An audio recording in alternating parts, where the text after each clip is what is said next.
Hola, amores, and welcome back. If you're new here, I am Maritza, a graduate master's student in psychology. And today we're going to be talking about what to do if you're one of those men who overthinks everything and everything out there, all backed by science. And I have also dropped all those peer-reviewed journal citations for today's video right down in the description box below, just in case you want to go ahead and read the data yourself. So let's go and get straight to the facts.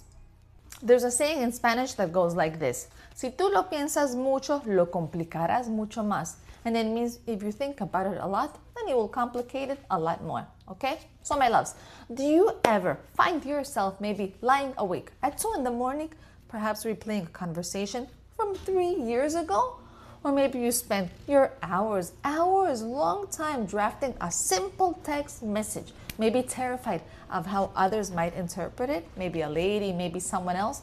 My friend, if you feel like your brain is a browser with 50 open tabs, and by the way, they're all playing a different music in the background, then you're not just a thoughtful man. No, you're not. You're actually likely trapped in what we like to call analysis paralysis. To begin, let's talk about the biology of the mental loop in psychology. So, overthinking is often referred to as rumination. And what does that mean? That just means that your brain is actually misguided and has misguided attempts to solve issues, to solve problems that usually do not exist. They live only in your mind. So, when you overthink, your amygdala, which is that brain's fear center, is actually sending out a false alarm to yourself. And this is the one that maybe thinks, I don't know, that an awkward silence or maybe that an unclear email is a threat to your own survival. So eventually your brain starts looping and dancing and going around because it's looking for certainty that does not exist. So the first thing that you need to do is realize this, okay? Which is what? Which is that your thoughts, they are not facts. They are just suggestions. So the next thing that we need to mention is the 5-second rule or decision fatigue. And I'll explain.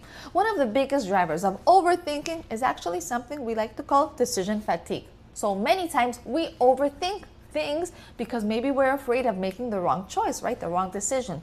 So to break this pattern, we need to use the 5-second rule, which is what? Which is that at the moment that you have an instinct to act on a goal, you must physically move within 5 seconds or your brain will kill the idea by overthinking it. So if you need to send an email, count 5, 4, 3, 2, 1, boom, send it. Do not give your brain the time to start building yourself a prison of, what if, what should I do? Should I do it? Should I not do it? The next thing that we can use is what we like to call the time boxing technique, which is what? Which is that if you cannot stop thinking about, for example, a specific problem, then stop trying to suppress it. Because suppression is actually making those thoughts a lot stronger. And this is known as the white bear effect. So instead of you giving yourself a worry window, give yourself 10 minutes, for example, at 4 p.m. to overthink it as hard as you can, as hard as you want. Write down every worst case scenario, every worst case possibility. But when the timer goes off, that window is closed. And by you scheduling your own overthinking, then you take away its power to leak into the rest of your day. And my last advice to all of you out there, beautiful overthinkers, is please begin to shift from the why to the what, okay? Because most of us overthinkers, we ask ourselves all the time all these sort of why questions. Why did I say that? Or why am I like this? Why am I like that? Why did I do that? And all these questions, what do? Is they lead to circular sort and type of thinking. So instead, let's begin to shift to what type of questions. What can I do right now? What can I say next time? What is that one small step I can take from now on? Moving from why to what will begin to shift your brain from that emotional limbic system back into the logical prefrontal cortex.